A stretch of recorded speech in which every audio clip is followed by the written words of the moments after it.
Ma'am, magandang hapon po. Kay Ma'am Evelyn Moral po. Napasok po.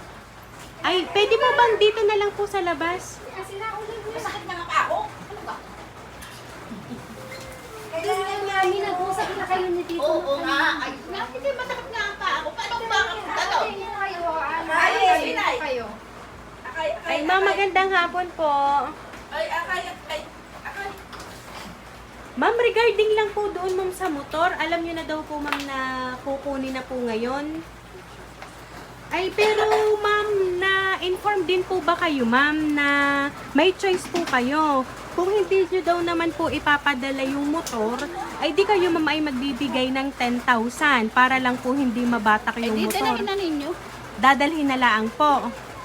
Videohin ninyo yun. Ma'am, pwede naman yan in case, kung may pera na kami next, na lang. Opo, pwede Habulin naman na lang. po. Ano po? Opo, sige po. Bibigyan po namin kayo ng palugit na 2 weeks. Okay po, kaya pa naman. Opo, 2 weeks po. Eh ngayon po, ay sabi po ni Ma'am Evelyn, ay sige daw po, dadalhin na. Eh, kailangan po kasi may pipirmahan po doon, si Ma'am Evelyn Moral. Opo. Ano po, dito na lang po tayo sa labas. Sige, ma'am. Bigyan nyo na lang po ng payong si Ma'am. Payong.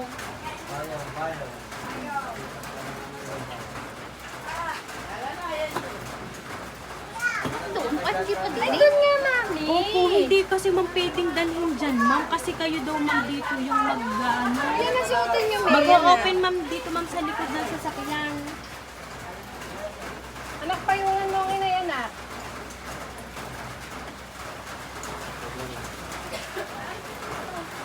At night, tama ko lang.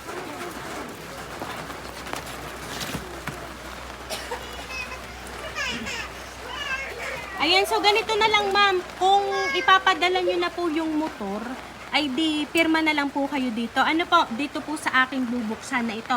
Ano, Ma'am? Sige, Ma'am, baba ka po dito. Dito ka, Ma'am. Yan, i-open ko lang po ito, Ma'am, para po sa inyo. Surprise!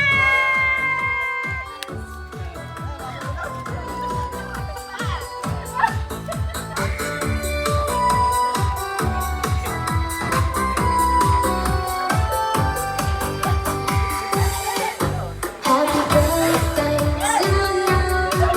Happy birthday to you.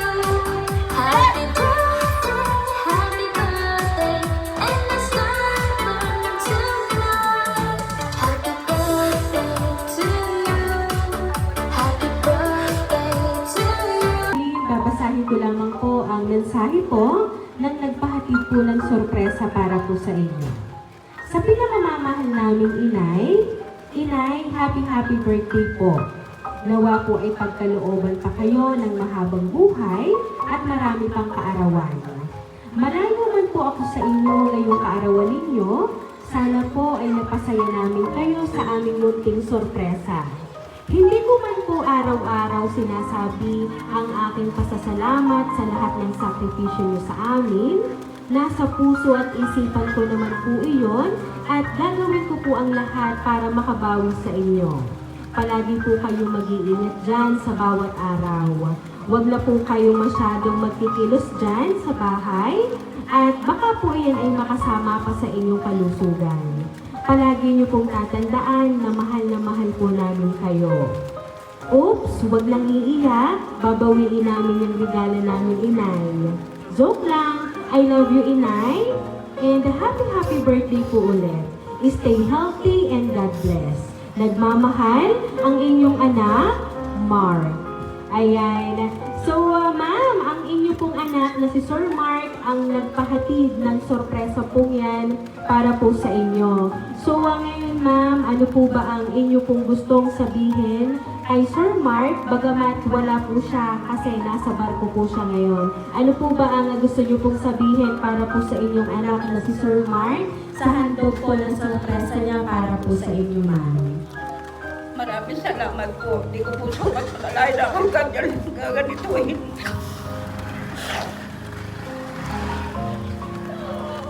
Maraming salamat po. Sana isipagpalain ng Panginoon. Kasi kung marami pang kumita ng pagkabuhayan. Ayan. So, Ma'am Evelyn, palagi niyo pong tatandaan, wala man po dito si Sir Mark at hindi na daw po sa inyo nasasabi sa araw-araw ang kanyang pasasalamat sa inyo. Lagi po kayong nasa puso ni Sir Mark. Kaya naman po, Ma'am Evelyn, once again, happy birthday!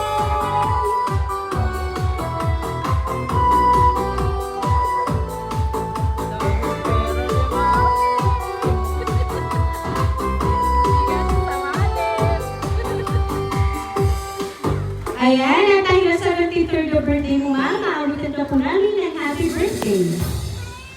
Happy birthday to you. Happy birthday to you. Happy birthday, happy birthday. Happy birthday to you.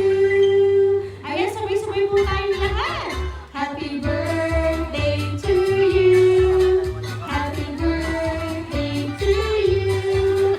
Happy birthday, happy birthday, happy birthday to you.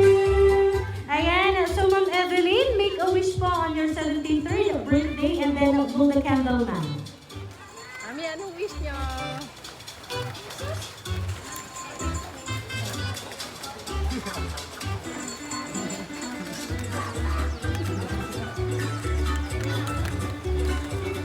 Ayan, so